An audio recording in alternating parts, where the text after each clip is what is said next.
हुजूम खान दिन भर की खबरों में सबसे पहले नजर डालती हैं आज के मुख्य समाचारों पर। मोदी ने पीलीभंगा में किया वार का जिक्र, कपास के लिए सरकार पर साधा निशाना। हनुमानगढ़ से जीतेगा लाल झंडा, माकपा नेता सीताराम येचुरी का दावा। सुरेशिया में भरवाई जा रही है सड़क पर मिट्टी, शिकायत के बाद पहुंचा उड़नदस्ता दल। मतदान कार्मिकों का प्रशिक्षण शिविर जारी, 29 नवंबर को बूथों के लिए होंगे रवाना। अब समाचार विस्तार से। भाजपा के स्टार प्रचारकों में शामिल नरेंद्र मोदी आज पीलीभंगा आए। उन्होंने अपने परिचित अंदाज में कांग्रेस को देश से विदाई देने की बात कही और ग्वार का जिक्र करते हुए कपास के निर्यात पर रोक लगाने पर सवाल उठाए। अपने 15 मिनट के भाषण में मोदी के निशाने पर राहुल गांधी और कांग्रेस। लच्छेदार भाषणों के लिए जाने जाते भाजपा नेता नरेंद्र मोदी ने आज पीलीभंगा में फिर अपना जलवा दिखाया। उन्होंने कांग्रेस पर अपना हमला जारी रखा और सोनिया गांधी को मैडम और राहुल को शहजादा कहकर संबोधित किया। मोदी ने गांधी स्टेडियम में भाजपा कार्यकर्ताओं से आग्रह किया कि अब वे महात्मा गांधी के अधूरे सपने को पूरा करें और वह सपना है कांग्रेस को खत्म करने का। इतना सुनते ही मोदी समर्थक नारे लगाने लगे। अभी प्रधानमंत्री ने कुछ दिन पहले कहा था, प्रधानमंत्री ने कहा कि बड़े बड़े महापुरुषों का नाम देना तो ठीक है, वो कोई बड़ी बात नहीं है, लेकिन बड़े बड़े महापुरुषों ने जो कहा है उनके रास्ते पर चल के दिखाना चाहिए। ऐसा प्रधानमंत्री ने हम भाजपा वालों को नसीहत दी। मैं प्रधानमंत्री की इस बात को सहमत हूं, मैं उनकी सलाह को स्वीकार करता हूं। आप भी करोगे ना? महापुरुषों ने जो कहा है वो करना चाहिए ना? बोलो तो करना चाहिए ना? अच्छा, महात्मा गांधी की इच्छा पूरी रह गई। महात्मा गांधी ने उनकी एक इच्छा अधूरी रह गई है, पूरी करेंगे? अगर सब बोलोगे तो पता चलेगा, करोगे? महात्मा गांधी की इच्छा अधूरी है, पूरी करोगे? प्रधानमंत्री ने कहा है कि महापुरुषों की इच्छा पूरी करनी चाहिए, करोगे? महात्मा गांधी की इच्छा थी, देश आजाद होने के बाद आजादी की लड़ाई पूरी हुई तो गांधी जी ने कहा अब कांग्रेस का काम पूरा हो गया है, कांग्रेस को बिखेर देना चाहिए। ग्वार का जिक्र करते हुए उन्होंने जमींदारा पार्टी द्वारा उठाए सवालों का तो जवाब नहीं दिया, लेकिन कपास के निर्यात पर कथित रोक पर जरूर सवाल उठाए। किसान ग्वार की खेती करता है ना? ग्वार उनका काम बड़ी तेजी से चल रहा है ना? मुझे बताइए, दाम टूट गए कि नहीं टूट गए? बाजार गिर गया कि नहीं गिर गया? गरीब किसान मारा जा रहा है नहीं मारा जा रहा?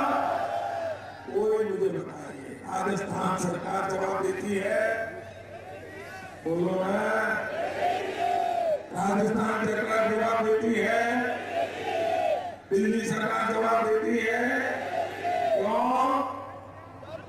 आपकी परवाह नहीं है। उनके मुंह पर ग्वार जमा जाता है। जब ग्वार की बात आती है तो उनके मुंह पर ग्वार जम चिपक जाता है। गरीब किसान के लिए तो शब्द कहने के लिए इतना ही नहीं, ये डेट है क्या कपास की भी खेती होती है? यहाँ भी है कपास वाले? कहिए भैया, कपास के दाम पर क्या हुआ? पिछले साल इन्होंने कपास एक्सपोर्ट पर प्रतिबंध लगा दिया, विदेश में निकास पर प्रतिबंध लगा दिया, कपास नहीं जाने दिया। कोई गेहूं न जाने दे, हम समझ सकते हैं, भूखा आदमी को काम आएंगे।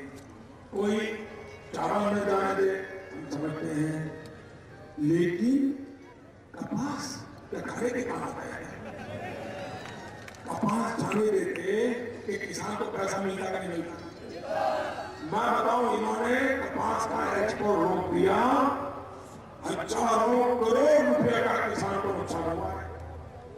तो मेरे खिलाफ में भी किसान कपास की खेती करता है, 1 करोड़ घासड़ी कपास पैदा करता है, 1 करोड़ घास, 1 करोड़ घास कपास पैदा करता है, और अचानक बंद कर दिया। बताइए क्या होगा किसान का? इनको किसान की परवाह नहीं, और ये लोग देश को तबाह करने से भूल गए।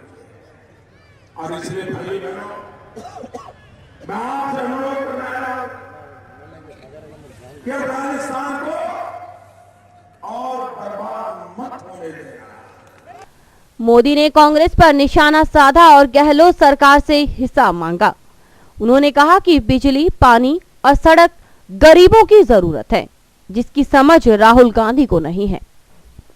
कांग्रेस के नेता यहाँ आते हैं, मनमोहन सिंह जी आए थे, मैडम सोनिया जी आए थे, शहजादे आए थे,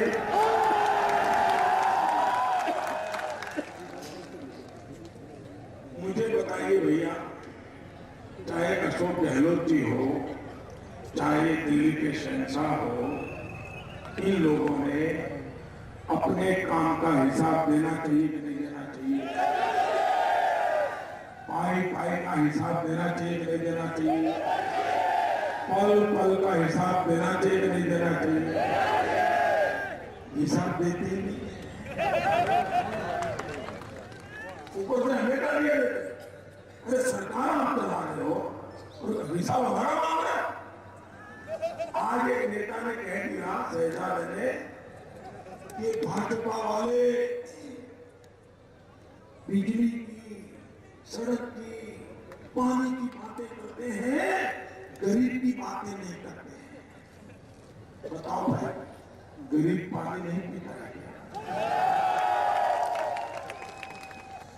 गरीब को सड़क नहीं चाहिए क्या? अगर बिजली नहीं होगी तो उद्योग आएगा क्या? मुझे बताओ, बिजली नहीं होगा तो उद्योग आएगा क्या? उद्योग नहीं आएगा तो गरीब को नौकरी काम मिलेगा क्या? तो गरीब जिंदगी में गरीब रहेगा नहीं रहेगा? कोई मुझे समझा, आप में से कोई मुझे समझाए, समझने को तैयार हो, कोई मुझे समझाए। बिजली, पानी, सड़क ये आवश्यक है कि नहीं है? इसमें गरीब का भला होगा कि नहीं होगा? अगर पानी होगा, खेती होगी, खेत में गरीब को काम मिलेगा कि नहीं मिलेगा? ये शहजादे को पता ही नहीं है। मोदी ने हनुमानगढ़ श्रीगंगानगर जिले को सीमावर्ती बताते हुए सैनिकों से जुड़ी बातें भी कही। उन्होंने कहा कि जब पाकिस्तान हमारे सैनिकों का सिर काट कर ले जा रहा था, तो हमारे प्रधानमंत्री पाकिस्तान के प्रधानमंत्री को जयपुर में चिकन बिरयानी परोसने में व्यस्त थे। गोरा महाराज की भूमि, सरस्वती का पाठ, मोहनजोदड़ो की संस्कृति, इन सबको मैं प्रणाम करता हूं और मेरा गर्व है, अभिमान है कि मैं आज उस भूमि पर आया हूं जहां की माताओं ने ऐसे वीर बेटों को जन्म दिया है, जो वीर बेटे भारत मां की रक्षा कर रहे हैं। ये पूरा सीमावर्ती क्षेत्र, यहां से अनेक परिवार के नौजवान सेना में भर्ती होकर के हमारे देश की रक्षा कर रहे हैं। भैया हो गया, मेरा चले दो भाई बहनों,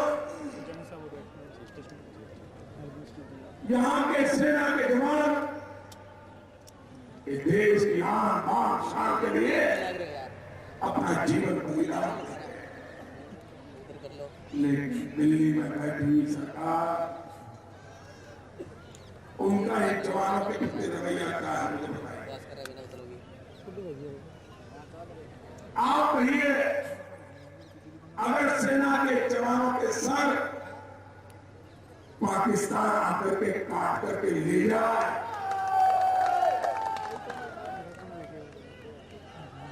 और दिल्ली की सरकार पाकिस्तान के प्रधानमंत्री को जयपुर में चिकन बिरयानी का भोजन कराए। भाइयों, ये कैसे करें?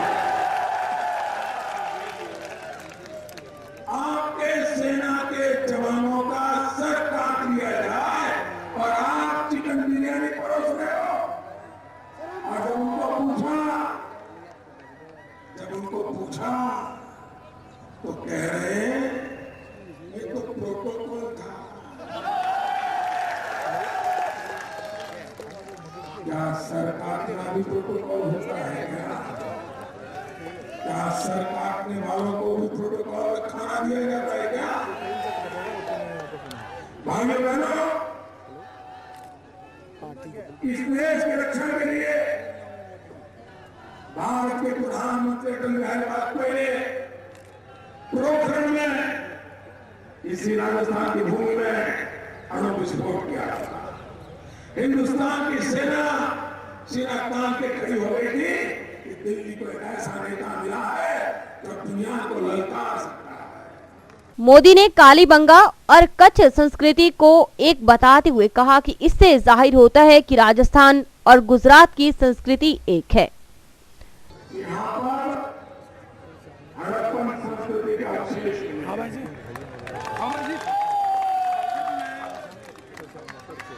और मेरे गुजरात में भी कच्छ में हड़प्पन संस्कृति के अवशेष पाए गए। और इसका मतलब ये हुआ कि हमारे पूर्वज बराबर मिलजुल के साथ साथ रहते होंगे। आज भले गुजरात अलग हो, राजस्थान अलग हो, लेकिन हमारा सभा में जिलाध्यक्ष काशीराम गोदारा ने मोदी को न सिर्फ माला बल्कि साफा बांधकर स्वागत किया। मंच पर पूर्व विधायक रामप्रताप कासनिया आदि मौजूद थे। माकपा पोलित ब्यूरो के सदस्य और सांसद सीताराम येचुरी ने हनुमानगढ़ से माकपा प्रत्याशी की सफलता का दावा करते हुए कहा कि हनुमानगढ़ से हनुमान को प्रेम है और हनुमान को लाल झंडे से, फिर लाल झंडे को कौन हरा सकता है। येचुरी के इतना कहते ही लोग खिलखिलाने लगे। माकपा प्रत्याशी रघुवीर वर्मा के समर्थन में धानमंडी टाउन में हुई जनसभा संबोधित करने पहुंचे माकपा पोलित ब्यूरो और राज्यसभा सदस्य सीताराम येचुरी, राष्ट्रीय सचिव हन्नान मौला और जिला सचिव रामेश्वर वर्मा आदि। सीताराम येचुरी ने हनुमानगढ़ और लाल झंडे का जिक्र कुछ इस तरह किया। कई सारे पत्रकार हमसे पूछ रहे थे कि आप भी इत्तेफाक से उसी दिन आए हो जब नरेंद्र मोदी आए इधर, तो कुछ कहना चाहेंगे क्या उसके बारे में? हमने बोला इत्तेफाक तो इत्तेफाक होता है भाई, उसके बारे में क्या कहें। लेकिन हनुमानगढ़ की शहर में आए हम और हनुमानगढ़ के इलाके में आए हैं। हनुमान का गढ़ है ये, और हनुमान के गढ़ के साथ हनुमानगढ़ की जनता ही तय करेगी किसका नाता गहरा है। हनुमान के गढ़ के साथ सीताराम का नाता गहरा है या नरेंद्र मोदी का नाता गहरा है, ये हनुमानगढ़ की जनता ही तय करेगी। आखिरकार जब हनुमान जी का झंडा को भी देखे आप, तो वो झंडा भी लाल ही है जैसे अपना रघुवीर का झंडा है। तो हनुमानगढ़ से जीतेगा तो हनुमान का झंडे का रंग ही जीतेगा, ये लाल झंडा ही जीतेगा और यही जीतकर जाएगा जयपुर के। माकपा के वरिष्ठ नेता सीताराम येचुरी ने कहा कि राजस्थान विधानसभा इस बार त्रिशंकु रहेगी, किसी को स्पष्ट बहुमत नहीं मिलेगा और ऐसे में माकपा निभाएगी निर्णायक भूमिका। बहुत अहम सवाल है आप सबके सामने, राजस्थान के लोगों के सामने, खासतौर से आपके इलाके के लोगों के सामने। और वो सवाल क्या है? जैसे चुनाव नजदीक आ रहे हैं, ये अब स्पष्ट हो चुका है कि राजस्थान के अंदर किसी की बहुमत की सरकार बनने वाली नहीं है। इस बार राजस्थान के अंदर एक त्रिशंकु आपका विधानसभा चुनी जाएगी, वो तो निश्चित लग रहा है। अब त्रिशंकु अगर विधानसभा चुनी जाएगी तो सरकार कौन बनाएगा, उसके अंदर निर्णायक भूमिका अदा करनी है ऐसे दलों को जो आगे राजस्थान की जनता की भविष्य को जो सोचते हैं उनको तय करना होगा किस तरीके की सरकार बनेगी। याद करिए 2004 का जो माहौल था पूरे हिंदुस्तान में, 2004 में दिल्ली के अंदर सरकार बनाने के लिए किसी के पास बहुमत नहीं थी, और जब किसी के पास बहुमत नहीं थी, सरकार बनाना था, 61 सांसद थे आपके इस लाल झंडे के वाम मोर्चे के, और बिना इस 61 सांसद के और कोई सरकार नहीं बना सकता था। तब सरकार जब बनाने की बात आई, वाम मोर्चे के सांसदों ने ये कहा, मार्क्सवादी कम्युनिस्ट पार्टी ने ये कहा, सरकार को हम एक धर्मनिरपेक्ष सरकार चाहते हैं, जो फिरका परस्ती, सांप्रदायिकता, उस ताकतों की सरकार जो देश की एकता अखंडता को ही तोड़ती है, जो देश के जनता को ही दिक्कत में डालती है, उसको दरकिनार करके दूर रखे। हम एक ऐसी सरकार चाहते हैं, एक धर्मनिरपेक्ष सरकार जहां पर भाईचारा के आधार पर सब लोग रहे अपने देश के अंदर, लेकिन ऐसी सरकार चाहते हैं जो नए नियम लागू करे देश की जनता की भलाई के लिए। येचुरी ने क्षेत्रीय राजनीति के पुरोधा कामरेड शोपत सिंह को याद करते हुए कहा कि उनके जैसा नेता न पैदा हुआ है और न होगा। उन्होंने बात बात में शोपत सिंह को महान नेता बताया।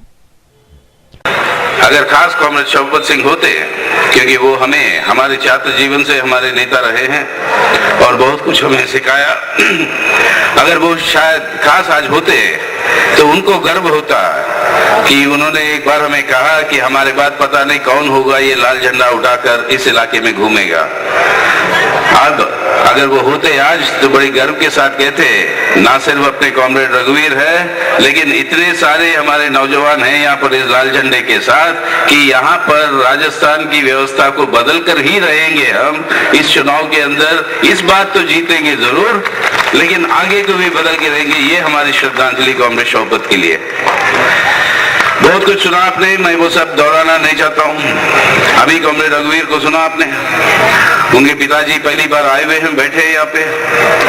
एक नौजवान है रघुवीर, अच्छा वकील बन सकता है, पढ़ा लिखा है, लेकिन वो कई सारे कॉमरेडों को जैसा एक ही बात के बारे में सोचा कि आखिर ये जिंदगी मिलती है हमें सिर्फ एक बार जो ये जिंदगी मिलती है, क्या इस जिंदगी का सबसे अच्छी तरीके से इसका फायदा हो समाज के लिए, हमारे बिरादरी के लिए, इसके लिए ये जिंदगी कैसे निभाया जाए, कैसे बिताया जाए, उसके लिए अंकित करके ठोकर खाएगा, मार खाएगा, संघर्ष करता रहेगा, लेकिन उसकी मंजिल ये लाल झंडे की जब तक रहेगी उसी मंजिल तक वो पहुंचेगा। ऐसा कार्यकर्ता है रघुवीर, उसको ना जिताए तो आपकी आवाज जयपुर तक कभी नहीं पहुंचेगी। इसलिए मैं वोट रघुवीर को जितवाने के लिए नहीं मांग रहा हूं, मैं वोट मार्क्सवादी कम्युनिस्ट पार्टी और ये हसिया हथौड़ा सितारा के लिए नहीं मांग रहा हूं, सिर्फ मैं वोट मांग रहा हूं आप सबसे, आपकी खुद की भविष्य के लिए। अगले 5 साल आपकी जिंदगी बेहतर जिंदगी चाहिए तो इनको जितवा, रघुवीर को जितवा के ही ये संभव हो सकता है। तो अपने आप को वोट डालने के लिए आपको निर्णय लेना होगा 1 तारीख को, खुद के लिए वोट डालो ताकि आपकी भविष्य जो है बेहतर रहेगी अगले 5 साल। माकपा के राष्ट्रीय सचिव हन्नान मौला ने कहा कि अंगुली के बटन से पैदा होता है आज का राजा, पहले वे रानी के पेट से पैदा होते थे। पहले रानी का पेट से राजा जन्म लेता था, आज रानी का पेट से राजा जन्म नहीं लेता। आपका अंगुली के दबाव से राजा का जन्म होता है। आप इतना ताकतवर है, ये अपना ताकत को भी पहचानना है। या आप बटन दबाओगे राजा का जन्म होगा, तब कैसे राजा का जन्म देंगे ये आपको तय करना है। इंद्रजीत ने बताया, आप बलात्कारियों को जन्म दोगे तो बलात्कार बढ़ता जाएगा, डाकू को राजा बना दोगे तो डाका डालते जाएगा, चोरों को चुनोगे तो चोरी बढ़ता जाएगा, काला बाजारियों को चुनोगे तो काला बाजारी बढ़ेगा, महंगाई बढ़ते जाएगा। और आपके लिए लड़ने वाला को चुनोगे तो यहाँ जो लड़ रहा है उसी लड़ाई को वो जयपुर तक पहुंच देगा। यहाँ का लड़ाई और जयपुर का लड़ाई, दोनों लड़ाई मिलके आपका हक वसूल कर सकेगा। इसलिए ये बहुत महत्वपूर्ण विषय है, आपको सोच बूझ के ये लड़ाई लड़ना पड़ेगा। क्योंकि हमारा 65 साल में ये राजस्थान में एक सिलसिला बन गया।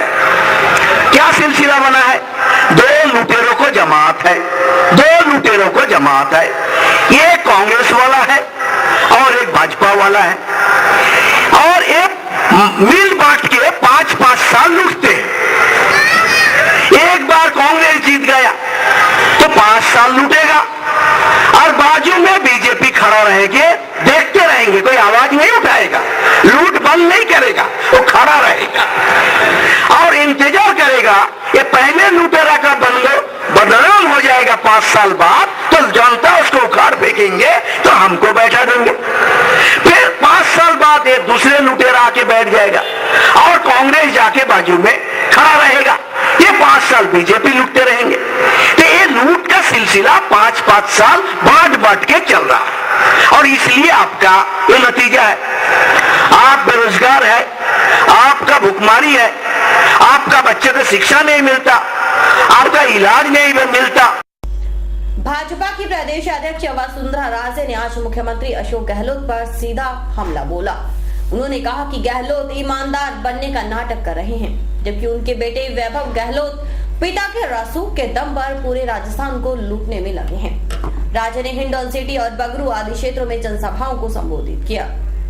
है कि गड्ढे में रास्ता है कि रास्ते में गड्ढा है, ये नहीं समझ में आ रहा है। यहाँ मेरे को मालूम हुआ कि खाली ये लोग नहीं कर रहे भ्रष्टाचार, पर यहाँ एक मुख्यमंत्री का बेटा भी है, वैभव गहलोत है नाम उसका, और उसके साथ साथ कोई ओम कोठारी भी है, और इन दोनों ने कोई एक कंपनी बनाई है, और ये दोनों जन मिलकर उनकी कंपनी के द्वारा बड़े बड़े टेंडर लेके और रोड राजस्थान के बना रहे हैं। और अगर इस यही हालत हो जाती है वो रोडों की, तो भगवान मालिक है कि इन लोगों ने कहां ठेके लेके और कहां लोगों का नुकसान किया होगा। मैं सब लोगों को ये कहना चाहती हूँ कि जिन लोगों ने इस तरीके का लोगों के साथ खिलवाड़ किया है, जिन लोगों ने 5 साल वादा करके वादा खिलाफी की है, जिन लोगों ने अपने मकान बना लिए, देवी के मंदिर की जो भूमि है उसके ऊपर आप लोगों ने माइंस दे दिए, ऐसे लोग जनता के नाराजगी से बच नहीं सकते। ये मैं आपको विश्वास दिलाना चाहती हूं।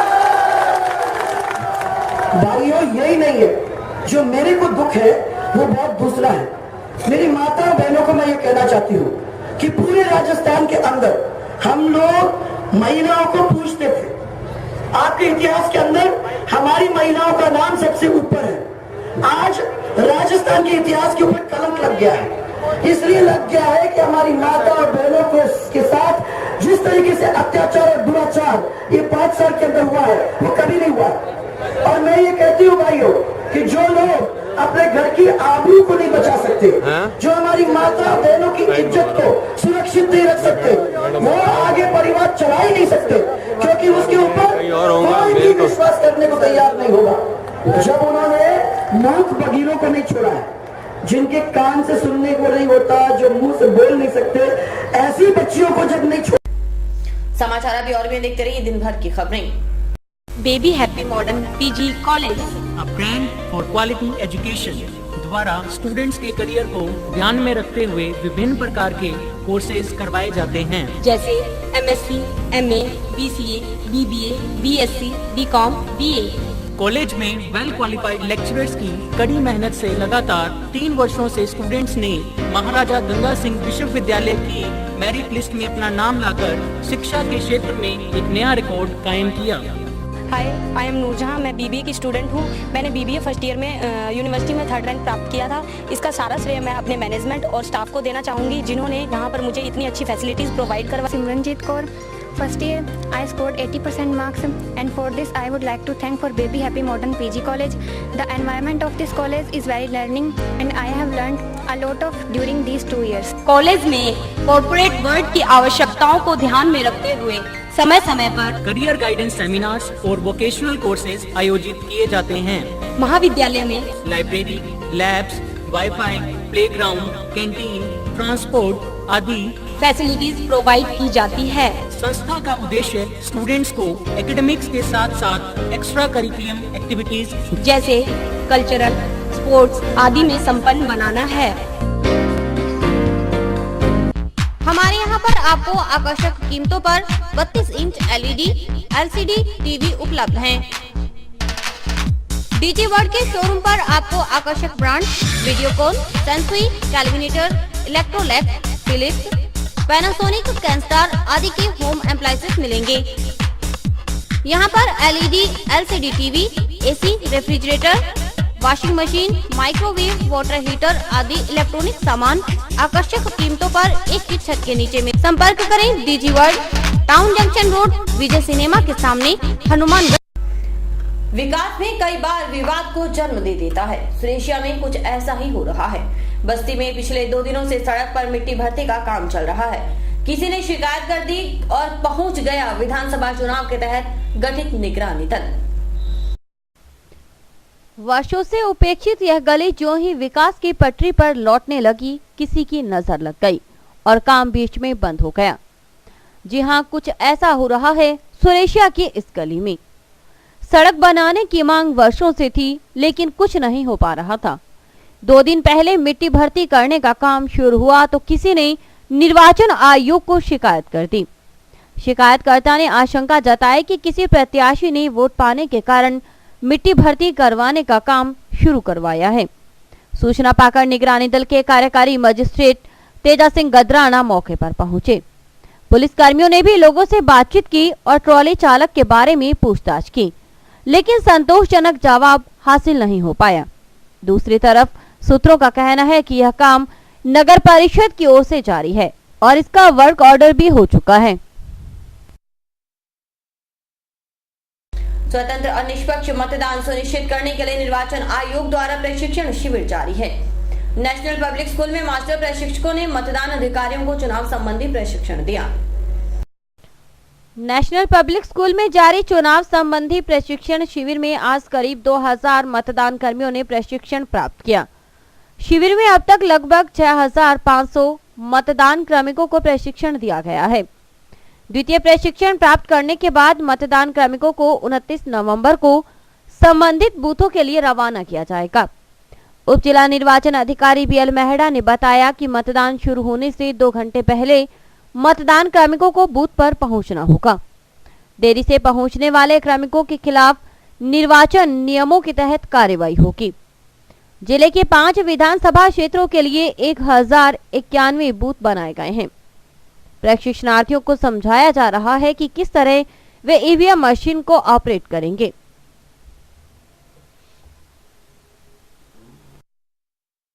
जंक्शन थाना पुलिस ने रविवार को 2 ग्राम स्मैक व एक अवैध पिस्तौल सहित 3 जनों को गिरफ्तार किया है। पुलिस ने आरोपियों के खिलाफ मामला दर्ज कर न्यायालय में पेश किया। जंक्शन थाना पुलिस ने नाकाबंदी के दौरान रविवार रात 8 बजे इस कार्रवाई को अंजाम दिया। CI भंवरलाल ने बताया कि नाकाबंदी के दौरान सतीपुरा से सुरेशिया की तरफ जा रही एक इंडिका गाड़ी को रोका गया तो चालक ने नाकाबंदी तोड़ गाड़ी तेज रफ्तार से भगा दी। पुलिस ने पीछा कर चालक को कार सहित चक ज्वाला सिंह वाला के पास पकड़ा। पुलिस ने कार में सवार बलजीत सिंह, सुखवीर सिंह व तेजपाल सिंह को गिरफ्तार कर उनके कब्जे से 2 ग्राम अफीम, 1 पिस्तौल और 1 कारतूस बरामद किया। पुलिस ने सभी आरोपियों के खिलाफ NDPS व आर्म्स एक्ट के तहत मामला दर्ज किया है। भाजपा प्रत्याशी डॉक्टर रामप्रताप के समर्थन में पार्षद नगीनाबाई और उनके पुत्र अमित साहू के नेतृत्व में आज गांधीनगर में सभा का आयोजन किया गया। वहीं उनकी पुत्र वधू ज्योति साहू ने वार्ड 18 में जनसंपर्क किया। भाजपा प्रत्याशी डॉक्टर रामप्रताप के समर्थन में पार्षद नगीनाबाई और उनके समर्थकों द्वारा जनसंपर्क जोरों पर है। गांधीनगर में आयोजित नुक्कड़ सभा को संबोधित करते हुए अमित साहू ने कहा कि भाजपा जनहित की सरकार है और आमजन की समस्याओं को खत्म करने के लिए मुखरता से प्रयास करेगी। सभा को पूर्व चेयरमैन राजकुमार तंवर, किशन मुखी, धन्नाराम भगत और पार्षद नगीनाबाई ने संबोधित किया।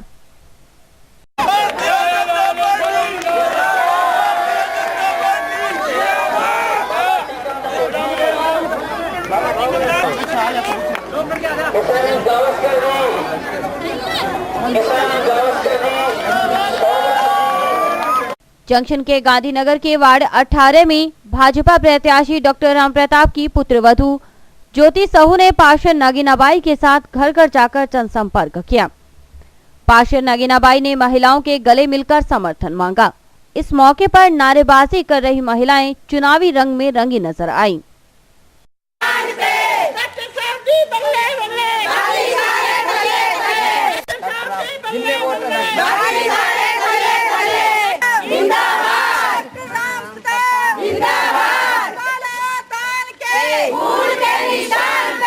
और अभी वक्त है हेडलाइंस का।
निर्दलीय प्रत्याशी प्रोफेसर सुमन चावला का जनसंपर्क जोरों पर है।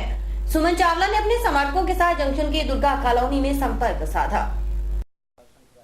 निर्दलीय प्रत्याशी प्रोफेसर सुमन चावला अपने समर्थकों के साथ जनसंपर्क में जुटी हैं। जंक्शन की दुर्गा कॉलोनी में उन्होंने अपने समर्थकों के साथ घर घर जाकर संपर्क किया। प्रोफेसर चावला के समर्थन में महिलाओं ने नारेबाजी करते हुए समर्थन जुटाने का प्रयास किया। सुमन चावला जीतेगी, जीतेगी, जीतेगी, सुमन चावला जीतेगी, सुमन तेरी बल्ले बल्ले, बाकी सारे थले थले, जाना रहेगा फूल, vote for Suman Chawla, vote for Suman Chawla, vote for Suman Chawla, vote for Suman Chawla. निर्दलीय प्रत्याशी भाई जसपाल सिंह का जनसंपर्क अभियान जारी है। जसपाल सिंह ने नगर परिषद के सामने लोगों से संपर्क किया। इस मौके पर माल्यार्पण कर उनके समर्थकों ने जसपाल सिंह का स्वागत किया। निर्दलीय प्रत्याशी जसपाल सिंह अपने समर्थकों के साथ मिलकर सघन जनसंपर्क में जुटे हैं। टाउन नगर परिषद के सामने उन्होंने लोगों से संपर्क साधा। इस अवसर पर उनके समर्थकों ने माल्यार्पण करते हुए जसपाल सिंह के पक्ष में जमकर नारेबाजी की।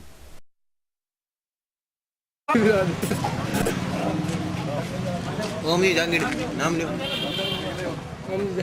जसपाल सिंह जिंदाबाद, जसपाल सिंह जिंदाबाद, जसपाल सिंह जिंदाबाद, जसपाल सिंह जिंदाबाद, जसपाल सिंह जिंदाबाद। जसपाल भाई आपका अपना भाई है, आपका बेटा है, आपका प्रिय है और हमारे पिता तुल्य है। चुनाव के लिए मैं आपसे आपका सहयोग, आपका समर्थन और आपका कीमती वोट मांगने के लिए विनती करने आया हूँ, प्रार्थना करने आया हूँ, गुजारिश करने।